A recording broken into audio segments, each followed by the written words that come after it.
Xohlaylar, o'zingizlar kirib ko'rishinglar mumkin. YouTube'da ham buni videosi bor.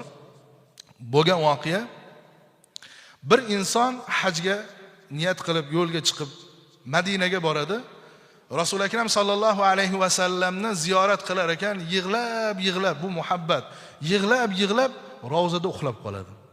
Shu orada Rasulullohni tushda ko'radi. Men bu holatni yetib berishdan oldin Rasulullohning ushbu hadislarini aytib qo'yay. Rasululloh sollallohu alayhi vasallam aytganlar, kim meni tushda ko'rgan bo'lsa haqiqatda kiribdi. Chunki men hech bir narsa meni suratimga kira olmaydi deganlar. Modomiki o'zi to'qib aytayotgan bo'lmasa bir inson tushda ko'rgan bo'lsa haqiqatda Rasulullohni ko'rgan bo'ladi.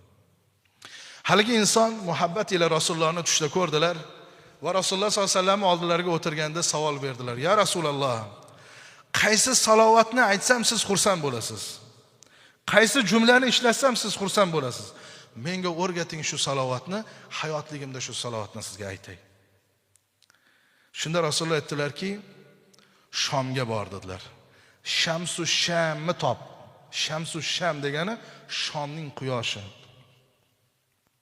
Rasululloh tushda bir ummatini ismini, maqomini aytayaptilar. Shamsu Sham, Badruddin al-Hasani ismlarigacha aytdilar.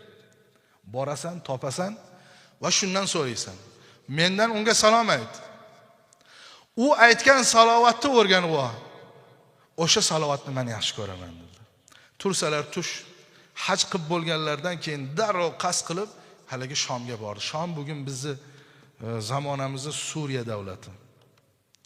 Shamsu Sham Badruddin al-Hasani. Izlab topdilar. Shogirdlari aytib beryaptilar. Hozir shogirdlari adashmasam 90 dan oshgan. O'sha suhbatda o'tirib, o'sha kelgan hoji shuni aytib berganda guvoh bo'lgan inson hozir hayot. Shu inson o'zi aytib beryapti. Keldida, kim Badruddin al-Hasani dedi. Ustozimiz bizga masjidda dars berayotgandilar. Menman. O'tirib yig'ladi. Chunki u insonni topgani u uchun sharaf, baxt. Chunki u insondan endi Rasulullohning aytganini so'rash kerak. Shuni sekin aytib berdi. Men tush ko'rdim, shunda Rasulullohni bu shaklda ko'rdim. Rasulullohdan salovat so'rasam, Shomga bor dedi. Shamsu Shamni, Badruddin al-Hasanini top va undan so'ra qanday salovat aytadi, o'sha jumla bilan aytsang men xursand bo'laman dedi. Ishonasizmi yo'qmi, bir necha daqiqa ustozimiz yig'ladilar deydi.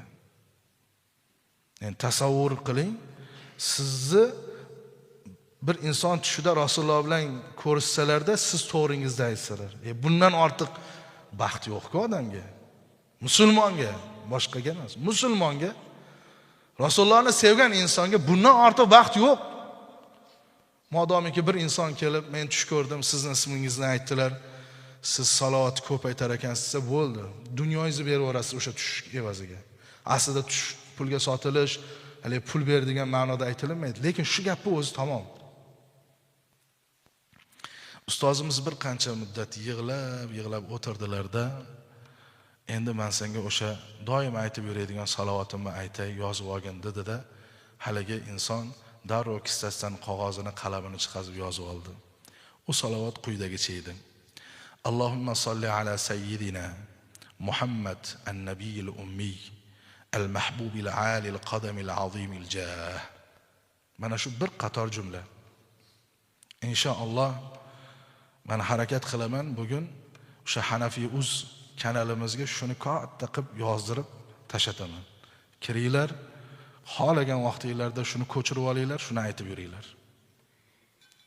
Bu bo'lgan voqea, yana bir karra aytayapman, hech qanday to'qim emas va bu bo'lgan voqeani ko'rgan insonlar hozir ham hayot. Demak, azizlar, payg'ambarimiz sollallohu alayhi va sallamni eslash, u zot qilgan ishlarni qilish u yoqda tursin. U zotni ismlarini eshitganda sallallohu alayhi va sallam deyishning o'zida juda katta hikmatlar, katta ajrlar va manfaatlar borligini biz hayotda ko'rdik, ko'ryapmiz yoki eshityapmiz. Shu uchun azizlar, salovatimizni bugun 10 ta aytayotgan bo'lsak, ko'paytiraylik sonini.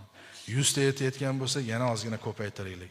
Kamroq telefonga qaraylik, kamroq kino ko'raylik, kamroq gaplashaylik kerak bo'lsa, salovat sonini ko'paytiraylik. Ana shunda inshaalloh barakat bo'ladi.